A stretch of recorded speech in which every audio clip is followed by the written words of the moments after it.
আসসালামু আলাইকুম রহমতুল্লাহ বরকাতুহ। সম্মানিত প্রিয় মুসলিম ভাই ও বোনেরা, আর ইসলামিক টিভির পক্ষ থেকে সকলকে জানাই আন্তরিক মোবারকবাদ। আজকে আপনাদের মাঝে আলোচনা করব পাঁচ ওয়াক্ত নামাজের সময়সূচি, তাহাজ্জুদ সেহরির শেষ সময়, ইফতারের শেষ সময়, ইশরাকের এবং চাস্তের নামাজের সময়সূচি, নামাজের নিষিদ্ধ অক্তসমূহ, সূর্যোদয় সূর্যাস্তের সময়সূচি, প্রত্যেকটা জেলা বিভাগগুলোর নামাজের সময়সূচি আলোচনা করব।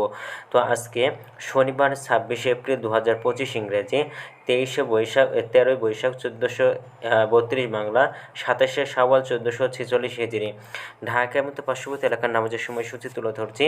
তারপরে অন্য অন্য জেলা বিভাগগুলোর নামাজের সময়সূচিগুলো আপনাদের মাঝে আলোচনা করব।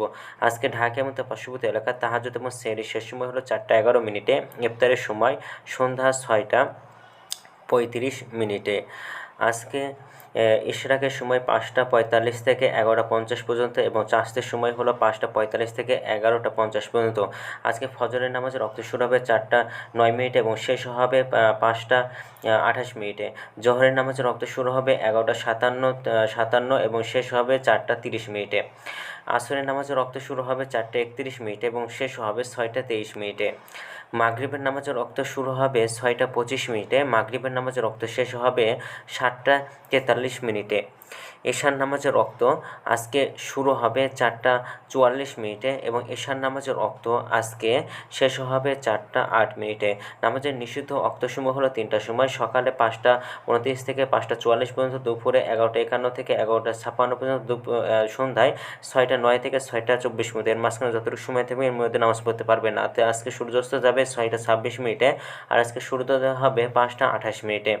এই গেল ঢাকা এবং পার্শ্ববর্তী এলাকার নামাজের সময়সূচি।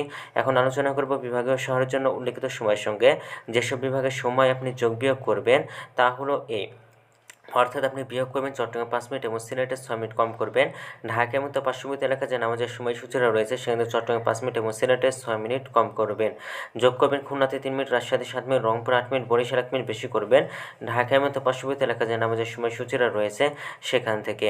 তো আজকের ভিডিওটি পর্যন্ত ছিল, আর এই সূত্রগুলো নিয়েছে আমরা ইসলামিক ফাউন্ডেশন থেকে। ভিডিওটি ভালো লাগলে অবশ্যই চ্যানেলটি সাবস্ক্রাইব করে পাশে থাকবেন।